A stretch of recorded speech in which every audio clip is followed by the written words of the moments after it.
Welcome to As a Medico. Today topic என்னன்னா how to study chemistry effectively. Chemistry எப்பவும் ஸ்டார்டிங்கில் படிக்கும்போது most of the students ஈஸின்னு தான் feel பண்ணுவாங்க. அவ்வாறே கண்டினியூ பண்ணுறவங்களும் இருக்காங்க. அண்ட் இன்ஆர்கானிக் ஆர்கானிக் ஒரு ஃபிசிக்கலில் ஸ்லிப் ஆகிறவங்களும் இருக்காங்க. நான் இப்போ உங்ககிட்ட ஜென்ரல் கெமிஸ்ட்ரி இன்ஆர்கானிக் ஆர்கானிக் இண்டஸ்ட்ரியலுக்கு நான் யூஸ் பண்ண டிப்ஸை சொல்ல போகிறேன். Stay tuned till the end. General chemistry எல்லாருமே ஸ்ட்ரீம் வந்து ஸ்டார்டிங்னால மோஸ்ட்லி தரோவாக இருப்பாங்க. பட் சில ஸ்டூடெண்ட்ஸ் நான் யூடியூப் ஸ்டார்ட் பண்ணுறதுக்கு முன்னால் அண்ட் இப்போ கேட்குறாங்க ஜென்ரல் கெமிஸ்ட்ரி படிக்காமல் விடலாம்.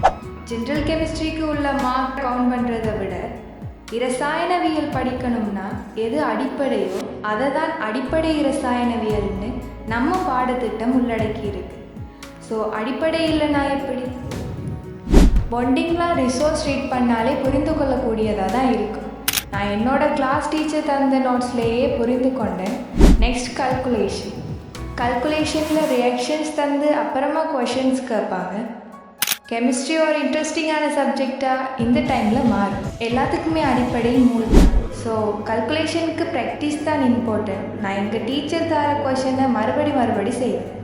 And unit wise MCQs try பண்ணேன். இப்போதான் இன்ஆர்கானிக் கெமிஸ்ட்ரியில் நிறைய ரியாக்ஷன் நம்ம மனநமிட வேண்டி இருக்கும்.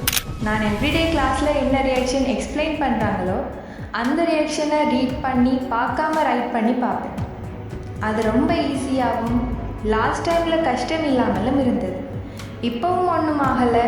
நான் சொன்ன அதே ட்ரிக் தான். இப்போது உங்களுக்கு நீங்கள் தான் டீச்சர். ரியாக்ஷனை பார்த்து உங்கள் இமேஜினரி ஸ்டூடெண்ட்க்கு எக்ஸ்பிளைன் பண்ணுங்கள்.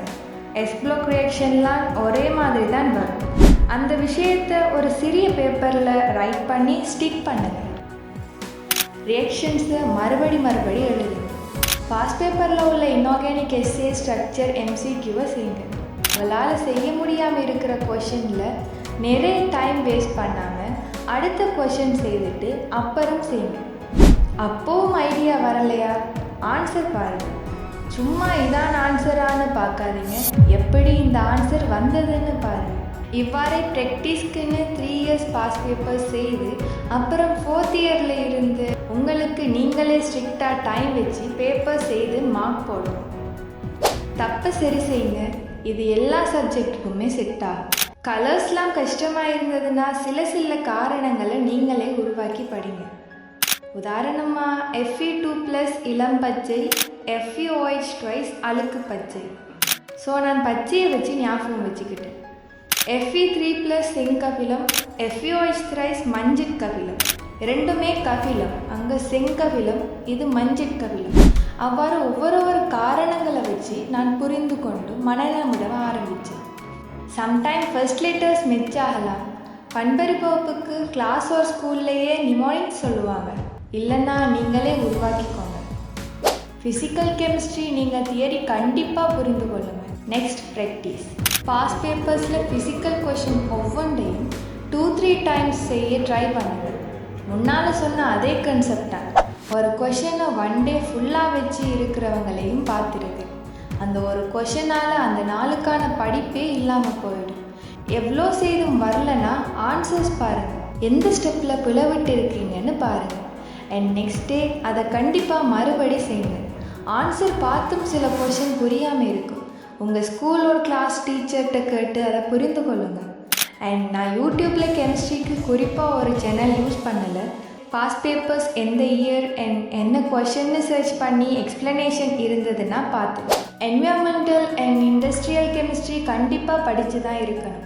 நான் கிளாஸில் படிப்பிக்கிற அதே ஆர்டர்லேயே போகிறேன்னு முன்னைய வீடியோவில் சொன்னேன். அவ்வாறு படிக்கும்போது லாஸ்ட்டில் கஷ்டப்பட்டது இந்த யூனிட் தான். லாஸ்ட் டைமில் நிறைய விஷயம் பண்ண வேண்டி இருக்கும். அந்த டைமில் இண்டஸ்ட்ரியலில் மனநமிட வேண்டிய நிறைய விடயங்கள் இருக்கும். ஸோ அது கொஞ்சம் கஷ்டமாக எனக்கு இருந்தது. ஸோ அந்த சப்ஜெக்டை மட்டும் உங்களுக்கு கிடைக்கிற டைமில் படித்து வச்சுக்கொள்வது பெட்டர்னு நான் சொல்லுவேன். லாஸ்ட் 5 மந்த் தான் கெமிஸ்ட்ரி ஃபுல் பாஸ் பேப்பர் செய்தேன். டைமுக்கு செய்து மார்க் போட்டு அதில் உள்ள டவுட்ஸை யூடியூப், ChatGPT ஒரு டீச்சர்ஸ்ட்டை கேட்டு கிளியர் பண்ணி கொண்டேன். 2025 பேட்சுக்கு இன்னும் 110 or 111 days தான் இருக்குது. So don't waste your time. And one more thing, சில பேர் என்னோட பெட்ச் ரிசல்ட்ஸ் டிஸ்ட்ரிக்ட் நேம் கேட்குறீங்க. நான் 24 பெட்ச் என்னோட results 2AB. Other details I share soon. நான் லாஸ்ட் 100 டேஸ் ஃபாலோ பண்ண ஸ்டடி மெத்தட், சில யூஸ்ஃபுல் டிப்ஸ் அண்ட் எக்ஸ்பீரியன்ஸ் உங்களோட ஷேர் பண்ணலாம்னு இருக்கேன். If you want this, just drop a comment below. And don't forget to like, share and subscribe to as a medical. உங்கள் study ஜேர்னியில் நான் இருப்பேன்.